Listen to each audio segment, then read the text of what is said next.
नमस्कार। निर्वाचनर फलाफलकु आमे साधारणतः किए जितिला आउ किए हारिला एही दृष्टिरु देखिथाउ, किंतु एहा पछरे गोटे बड़ कहानी थाए। आज आमे सेमिति गोटे कहानी भितरकु जिबा। ओडिशार नीलगिरी। एठी संख्या पछरे लुचि रहिछि लोकंकर आशा आउ अनेक अकुहा कथा। आमे आज कथा हेउछि ओडिशार नीलगिरी निर्वाचन मंडली विषय। देखंतु 2024 रो जो फलाफल आसिला ताहा एठारे राजनीतिर पाणीपगरे गोटे बड़ परिवर्तन आनिछि। एहा केवल गोटे दलर जीत बा आउ गोटे दलर हार नुहे ना, एहा हेउछि सेठाकार लोकंक मनर कथा आउ आमे सेही कथाकु ही बुझिबाकु चेष्टा करिबा। तेबे सबुठु बड़ प्रश्नटा कौन? जेतेबेले लोके भोट देबाकु जाआंती सेमाने प्रकृतरे कौन कहिबाकु चाहंती? तांको भोट पछरे केउ कथा लुचि रही थाए? आमे एही विश्लेषणरे केवल सेही संख्या भितरे हजि जिबा नाही, बरं सेही संख्या पछर कारणकु ही खोजी बाहर करिबा। तेबे चालंतु आरंभ करिबा नीलगिरीर माटी आउ मणिशंक कथारु। कारण कोनोसी जागार राजनीतिकु बुझिबाकु हेले प्रथमे तार परिचय जानिबा दरकार। एठी लोके केमिति रुहंती, तांकर मूल राजनैतिक परिचय कौन, ए सबु न जानिले आमे आगोकु बढ़ी परिबानी। आसंतु नजर पकेइबा नीलगिरीर किछि मूल तथ्य उपरे। एइटा हेउछि बालेश्वर जिल्लार गोटे साधारण आसन। 2024 रे एठी मोट भोटर थिले 2,16,000 रु अधिक। आउ सबुठु गुरुत्वपूर्ण कथा हेला एठी मतदान हार प्राय 67% रहे, जहा बहुत अधिक। एथिरु जणा पड़ुछि जे एठाकर लोक निजर अधिकार विषय बहुत सचेतन। आउ गोटे गुरुत्वपूर्ण कथा हेला एठी अनुसूचित जाति और जनजातिंक संख्या बहुत अधिक, जहा निर्वाचन फलाफलरे निर्णायक भूमिका निये। तेबे चालंतु देखिबा एठाकार राजनीतिक पाणीपाग केमिति बदलिछि। गत 10 वर्ष भितरे एठी भोटरंक पसंदरे गोटे बड़ धरणर परिवर्तन आसिछि। एहा कोनोसी राताराती घटना नुहे, एहा पछरे गोटे लंबा कहानी अछि। आसंतु सेही कहानीकु संख्या माध्यमरे देखिबा। कहानी आरंभ होउछि 2014 रु। सेतेबेले बीजेपीर भोट शेयर थिला मात्र 26.21%। हाँ, एक मुख्य प्रतिद्वंदी भाबिथिला, किंतु बीजे ठारू बहुत दूररे। किंतु 5 वर्ष भितरे देखंतु कोन हेला। 2019 आसिला बेलकु एही संख्या बढ़ी पहुंचीगला 44.34%। एहा कोनोसी साधारण वृद्धि नथिला, एहा एक विराट लंप थिला जहा समस्तंकु चकित करिथिला। आउ 2024 रे कहानीर क्लाइमैक्स भोट शेयर 52% पार करिगला। एहार अर्थ कौन? एहार अर्थ हेउछि बीजेपी को मिलिला एक स्पष्ट जनादेश। तेबे प्रश्न उठुछि एही लंप पछर कारण कौन? केवल राजनीति ना आउ किछि? तेबे एही टाइमलाइन आमकु कोन देखाउछि? एहा देखाउछि बीजेपीर क्रमागत अभिवृद्धिकु।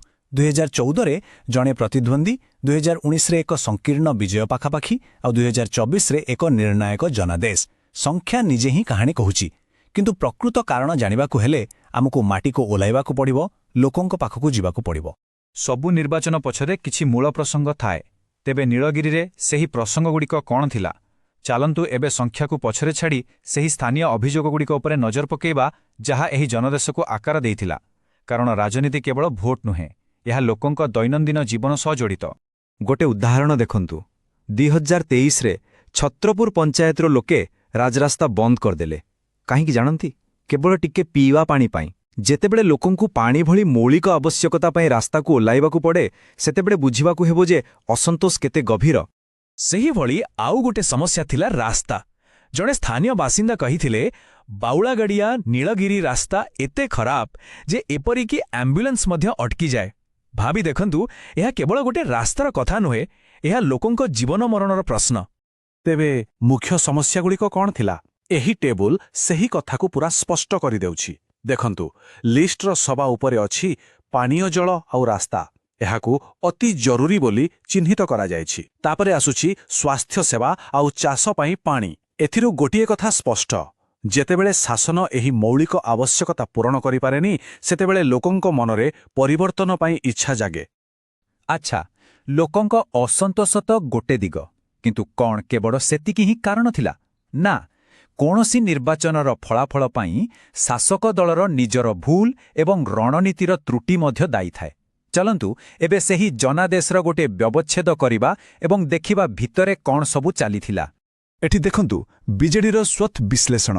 गोटे पटे नवीन पट्टनायक ब्रांड भली बड़ शक्ति थिला, किंतु अन्यपटे दुर्बल संगठन, नेतृत्वरे शून्यता आउ स्थानीय प्रसंगकु अनदेखा करिबा भली बड़ बड़ दुर्बलता भी थिला। आउ एही दुर्बलता ही विरोधींकु सुजोग देला। आउ सबुठु बड़ भूल हेला प्रार्थी चयनरे। ସୁକାନ୍ତ କୁମାର ନାୟକ ଯିଏ 2019ରେ ବିଜେପିରୁ ଜିତିଥିଲେ ସେ 2024ରେ ବିଜେଡିରୁ ଟିକେଟ୍ ପାଇଲେ। ଯେଉଁ ନେତା ବାରମ୍ବାର ଦଳ ବଦଳ କରନ୍ତି ତାଙ୍କ ଉପରେ ଲୋକଙ୍କର ବିଶ୍ୱାସ ରହେନି। ଏହି ସୁବିଧାବାଦୀ ଟ୍ୟାଗ୍ ତାଙ୍କ ପାଇଁ ବହୁତ କ୍ଷତିକାରକ ସାବ୍ୟସ୍ତ ହେଲା ଆଉ ଦଳକୁ ବି ଏହାର ମୂଲ୍ୟ ଦେବାକୁ ପଡ଼ିଲା। ଠିକ୍ ଅଛି, ଆମେ ଏପର୍ଯ୍ୟନ୍ତ ସମସ୍ୟା ବିଷୟରେ କଥା ହେଲେ, କିନ୍ତୁ କେବଳ ସମସ୍ୟା କହିଲେ ତ ହେବନି, ସମାଧାନର ବାଟ ବି ଖୋଜିବା ଦରକାର। ତେବେ ଯଦି କୌଣସି ଦଳକୁ ଲୋକଙ୍କ ବିଶ୍ୱାସ ପୁଣିଥରେ ଜିତିବାର ଅଛି, ତେବେ ତାର ରୋଡମ୍ୟାପ୍ କ'ଣ ହେବା ଉଚିତ? ଚାଲନ୍ତୁ ସେଇ ବ୍ଲୁପ୍ରିଣ୍ଟ ଉପରେ ନଜର ପକାଇବା। ଏହି ରଣନୀତିର 4ଟି ମୁଖ୍ୟ ସ୍ତମ୍ଭ ଅଛି। ପ୍ରଥମ, ଲୋକଙ୍କ ମୂଳ ସମସ୍ୟା ଯେମିତିକି ପାଣି ଆଉ ରାସ୍ତା, ତାକୁ ତୁରନ୍ତ ସମାଧାନ କର। ଦ୍ୱିତୀୟ, ଗାଁକୁ ଯାଇ ଲୋକଙ୍କ ସହ ମିଶ, ତାଙ୍କ ଅଭିଯୋଗ ଶୁଣ, ବିଶ୍ୱାସ ଫେରାଇ ଆଣ। ତୃତୀୟ, ଆଜିର ଯୁଗରେ ଟେକ୍ନୋଲୋଜିର ବ୍ୟବହାର କର। ଆଉ ଚତୁର୍ଥ, ନିଜର ବାର୍ତ୍ତାକୁ ସ୍ପଷ୍ଟ ରଖ ଯେ ଆପଣଙ୍କ ଫୋକସ୍ କେବଳ ସ୍ଥାନୀୟ ସମସ୍ୟାର ସମାଧାନ ଉପରେ ଅଛି। ଆଉ ଟେକ୍ନୋଲୋଜି କଥା କହିଲେ ଆଜିର ଲଢ଼େଇ ଡିଜିଟାଲ ମାଧ୍ୟମରେ ବି ଲଢ଼ାଯାଏ। ୱାର୍ଡ ହିସାବରେ ହ୍ୱାଟ୍ସଆପ୍ ଗ୍ରୁପ୍ ତିଆରି କରିବା, ଲୋକଙ୍କର ସମସ୍ୟାକୁ ରିଅଲ୍ ଟାଇମ୍ରେ ଟ୍ରାକ୍ କରିବା ଆଉ ଛୋଟ ଛୋଟ ଭିଡିଓ ମାଧ୍ୟମରେ କାମର ପ୍ରମାଣ ଦେବା, ଏସବୁ ଆଜିର ରାଜନୀତିରେ ବହୁତ ଜରୁରୀ। ଏହାଦ୍ୱାରା ଲୋକଙ୍କ ସହ ସିଧାସଳଖ ସମ୍ପର୍କ ସ୍ଥାପନ ହୋଇପାରେ। ତେବେ ଏସବୁ ବିଶ୍ଳେଷଣରୁ ଆମେ ଶିଖିଲେ କ'ଣ? ନୀଳଗିରିର ଏହି କାହାଣୀ କେବଳ ଗୋଟିଏ ନିର୍ବାଚନ ମଣ୍ଡଳୀର କଥା ନୁହେଁ, ଏହା ପ୍ରତ୍ୟେକ ରାଜନେତା ଏବଂ ପ୍ରତ୍ୟେକ ଶାସନ ପାଇଁ ଏକ ଶିକ୍ଷା। ଏହାର ଉଦ୍ଦେଶ୍ୟ ରାଜନୀତିଠାରୁ ବହୁତ ଉପରେ। ଏହି କଥାଟିକୁ ଟିକେ ଗଭୀର ଭାବେ ବୁଝିବା ଦରକାର। ଏକ ରାଜନୈତିକ ଆଧାର ଉର୍ବର ମାଟି ପରି ନିରନ୍ତର ଯତ୍ନ ଆବଶ୍ୟକ କରେ। ଏହାକୁ ଅବହେଳା କଲେ ଫସଲ ଅନ୍ୟ କେହି କାଟିନେବେ। ଏହାର ଅର୍ଥ ହେଉଛି ଲୋକଙ୍କ ସହ ସମ୍ପର୍କକୁ ଚାଷଜମି ଭଳି ଯତ୍ନ ନେବାକୁ ପଡ଼ିବ। 5 ବର୍ଷରେ ଥରେ ନୁହେଁ, ପ୍ରତିଦିନ, ନହେଲେ ଫସଲ ଆଉ କାହାର ହୋଇଯିବ। ଶେଷରେ ଗୋଟିଏ ମୂଳ ପ୍ରଶ୍ନ ସହିତ ଆମେ ଆପଣଙ୍କୁ ଛାଡ଼ି ଯାଉଛୁ। ନିର୍ବାଚନ ଜିତିବାଟା କ'ଣ ଖେଳର ଶେଷ, ନା ଏହା ଲୋକଙ୍କ ସେବା କରିବାର ଦାୟିତ୍ୱର ଆରମ୍ଭ? ଏହି ପ୍ରଶ୍ନର ଉତ୍ତର ଭିତରେ ହିଁ ପ୍ରକୃତ ଲୋକତନ୍ତ୍ରର ଅର୍ଥ ଲୁଚି ରହିଛି। କାରଣ ରାଜନୀତିର ପ୍ରକୃତ ଉଦ୍ଦେଶ୍ୟ କ୍ଷମତା ନୁହେଁ, ବରଂ ଦାୟିତ୍ୱ।